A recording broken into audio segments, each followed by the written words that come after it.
Oh, yeah. Capture any Supreme Court. Just capture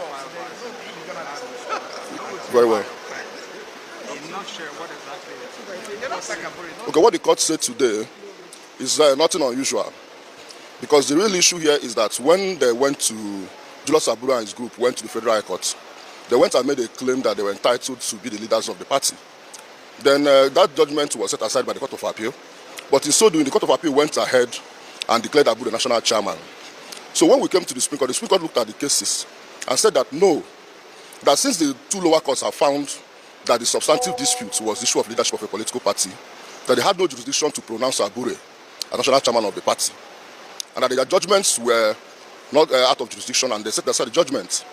And also the Supreme Court went ahead to make the point that political parties, on the need for political parties to be well guided by their constitution and guidelines, especially on the issue of tenure of officers.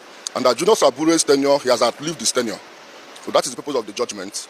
And that the issue of who determines leadership of a political party is entirely within the domestic realm of a political party, and not for the two lower courts to look at. So that is essentially what the Supreme Court did today. So by implication now?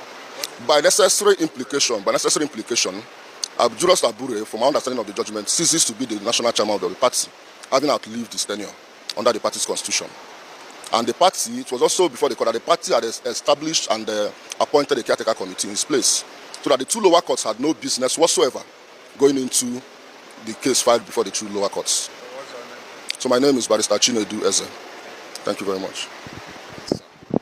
The lawyer can still come and flank. The lawyer don't need to flank again. The lawyer don't need to flank again. Yes. I'm Senator Darlington Nwokocha, the National Secretary of the National Caretaker Committee of the Labour Party.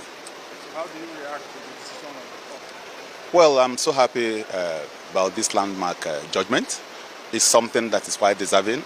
It's something that is quite encouraging for any person to resort to court anytime such situation like this arises. I'm happy today that Labour Party has come to stay. This is a people's party. This is a party everybody believes in. And I want to thank the member and congratulate all the members of the NCC, from the our national chairman, Senator Nenadi Usman, and all other members of the National Caretaker Committee, and also the entire leadership of our NWC. NEC, where you have the TUC members, where you have the NLC members, where you have the Governor Alex Oti and the Deputy Governor, and every other person that is a member of the Labour Party, and all the faithfuls that believe in democracy. I think this is quite resounding for democracy. It has brought back the belief at the instance and strength of the democratic system in Nigeria. What message do you have for party members? Well, the message I have for the party members is that all along they have been so patient, because situations have risen where they should have rioted or reacted violently, but they have been so patient. So I'm telling them that they should now still remain patient, and let's build the party together. All hands must be on deck moving forward. God bless.